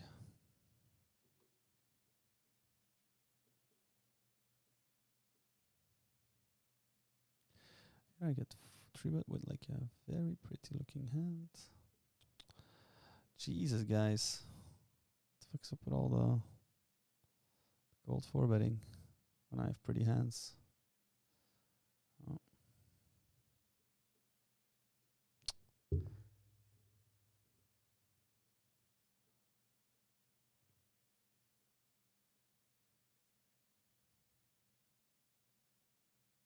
He's like very spewy though.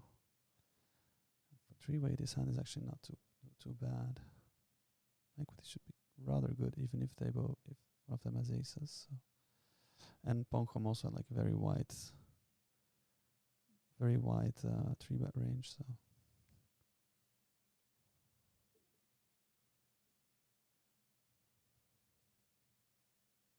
He flops a set. I flop a straight. Not sure if this, yeah, I was right about was. He has ace king 8-5 single suited. That's obviously like a punt. No paired boards.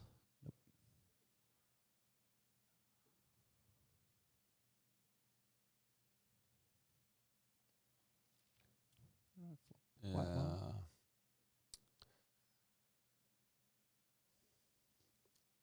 Value raise went wrong.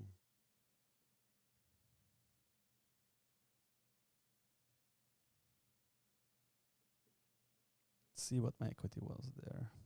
Assuming it should be pretty good. I had 38%. Ponchom with his ace 9-7-7 had 41, and Was had 19.9. So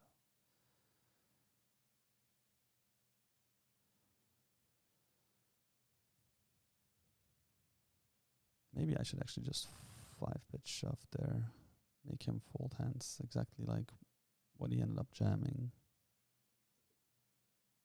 Yeah, probably 5-bet jamming is best.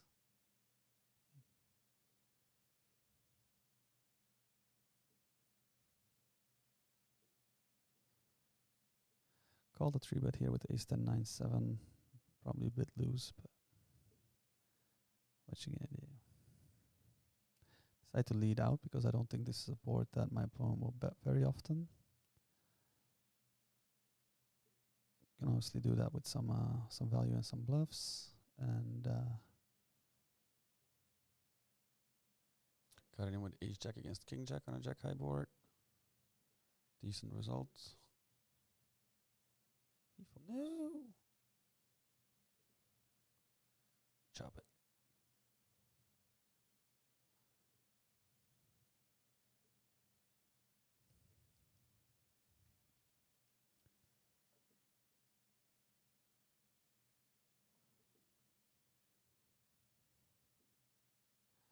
I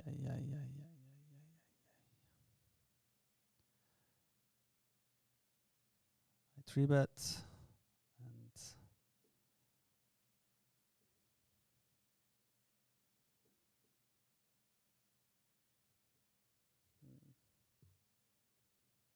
he always has queens here. I guess I just Overbet bluff the river with 4 high. Got it.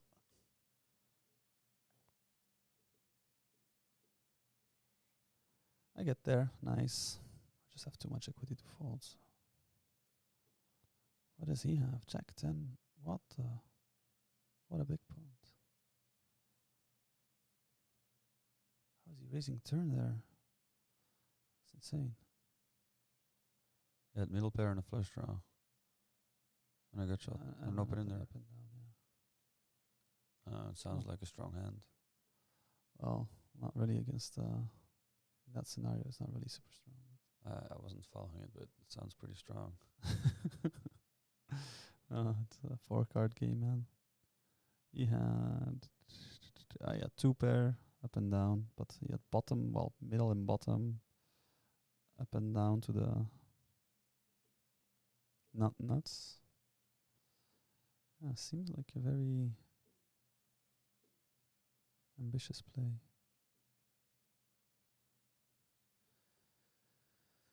I guess against that hand, I wouldn't know what my equity is there. I'm really curious about it, though.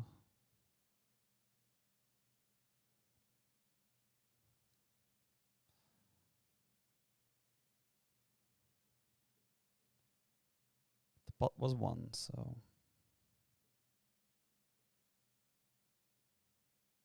all good.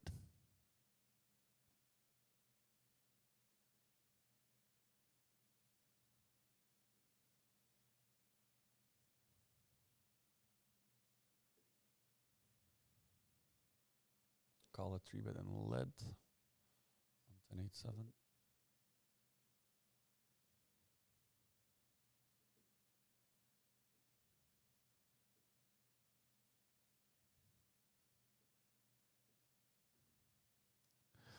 River the nuts. That's a sentence everyone likes to say. I rivered the nuts. No? Pretty cool.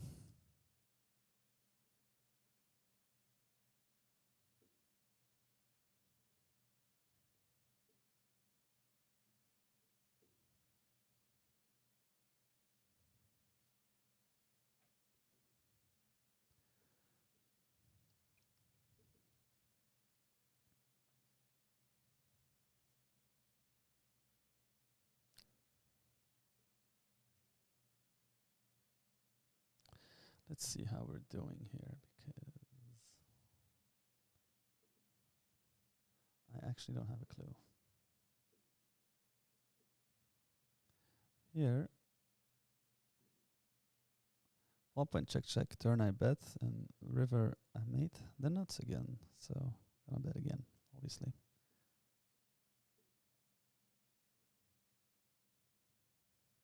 Get called by Night Sky. What does he have? He has just a 10. Okay. People are in curioso mode. Let's see how I was doing during this session. So I was first winning 2 buy-ins, then I was losing 3, and now I'm winning a little under 2. But there's also rake to be considered, so all in all, not very eventful, basically. And you, Chris?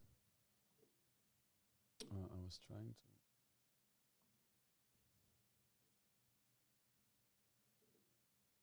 Ooh, I get cold 4-bet, and I can actually call. That's nice.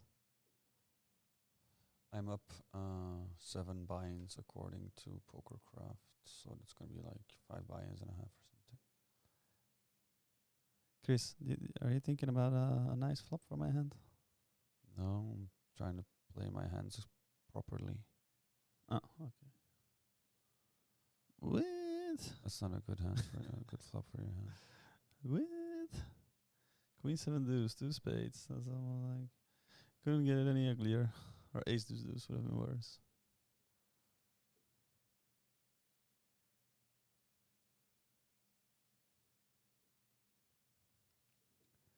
Here, I turn rather pretty. Checks. Have 2 flush draws, have a up and down, and on the river I have a pair of 10s. Poker is so much easier if you run into people's like medium component and their I don't dare to bluff component. Yeah, it's obvious. Okay, now I need to think if I can ever bluff catch this spot.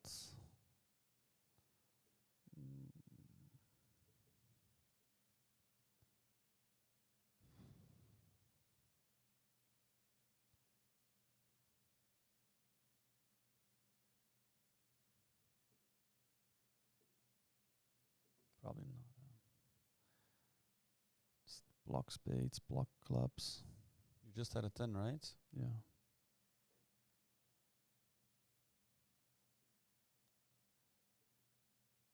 Not the river I was looking for.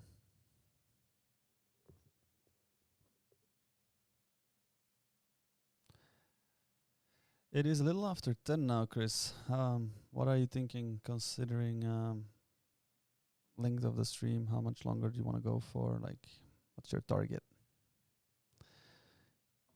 Definitely aren't talking too much. Well, it's because you haven't shut your mouth for like 1 second, and every time I say something, you just ignore me. Yes, I ignore you. You just ignore what I say. You start mumbling about your hands. Yeah, well, then we don't have a conversation. And by the way, I'm winning, so don't give a fuck.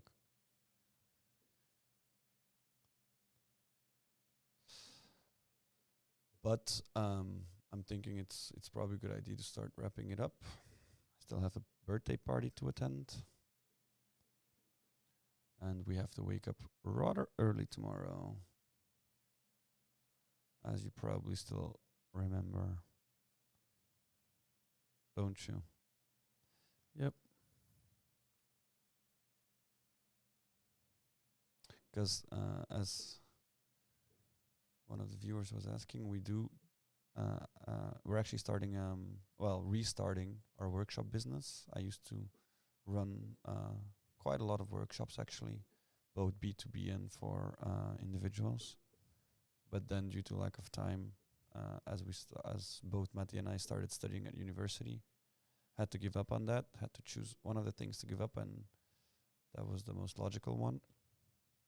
But now that we graduated and actually have time, resources, and hosting to start giving workshops again, it's back on the agenda.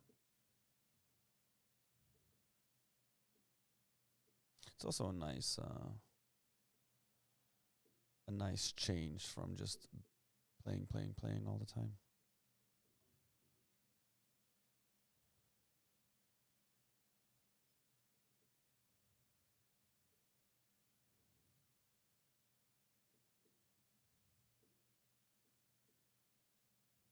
Oh, my jacks were actually still good there. Nice.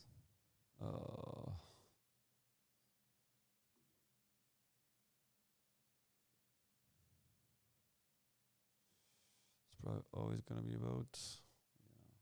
Yeah. That sucked.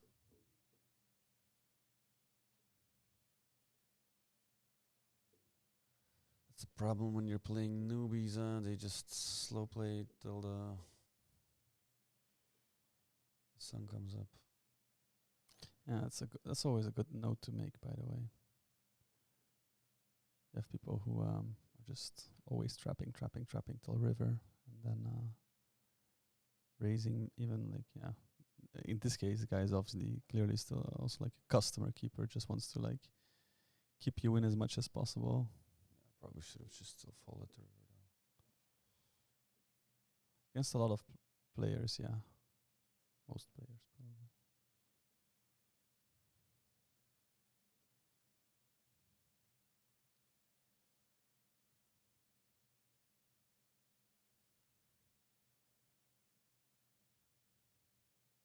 So yeah, let's wrap it up. We're gonna be sitting out next big blind. Played quite a lot of hands here, so let me see. Played 1,427 hands this session, so got even though not that many interesting spots, a lot of hands were played. Yeah, you can't really decide whether or not your session is gonna be interesting, yes or no. Unfortunately, I did play like already 8,000 hands today, so that's pretty sweet amount of hands. Oh, let's start off. Let's finish with an interesting one. I got kings and nines, double suited, gonna 4-bet blind on blind against the Uniboy. Flop a flush draw, so good enough to get it in. And he has very poor hand, but still 32% equity. He wants to run it once. Ew, that's not good. Deuce. Or a jack. It's not a diamond. All right, that's it for me as well. Ended up winning. That's probably around 4.5 buy-ins or something. 5 buy-ins maybe. I don't know. So you're happy. Yeah, but I did throw some away towards the end, which was stupid.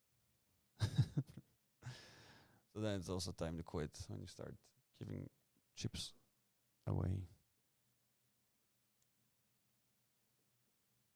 Well, I still have a couple hands to go, apparently. So just gonna play him out, and that will be that.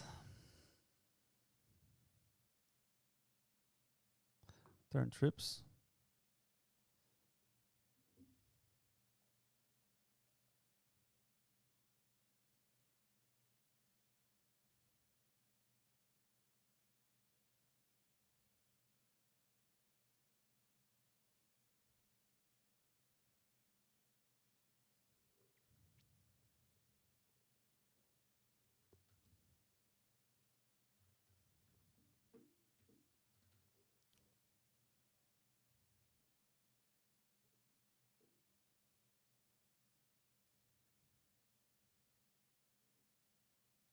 It's not the river I was looking for. And lose to the nut flash. See, hand like ace, king, 10, 8 double. Just calls. Everybody's so passive pre-flop. It's unbelievable. Apart from Unaboy, who like 3-bet me with the 7-6-5-3 there. You know what? Given that this guy is relatively snug, I'm just gonna 3-bet him here. It's fine. Board is pretty bad. Not even gonna bother c-betting this one. Just too much has connected. I do have like a little gutter and some overs. Overs that are definitely way more live if I go in a check back line than if I start betting here. He however like elects to bet a turn, and there's just nothing I can do. Can't win every pot. Next week we won't be here, right? Nope. Next week we're gonna be playing in Madrid.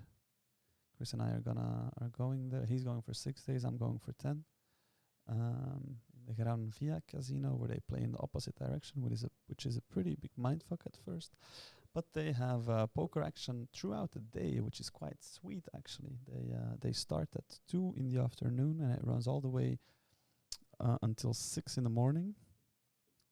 Comparing to often like evening and night games in Belgium, if you want to play live, that is quite nice. So we're gonna do that.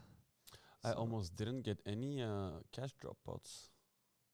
Oh, then maybe you should have played a little while longer, because they do tend to then catch up and then suddenly get a lot of them. But yeah, it is what it is. So yeah, 17th we're not here.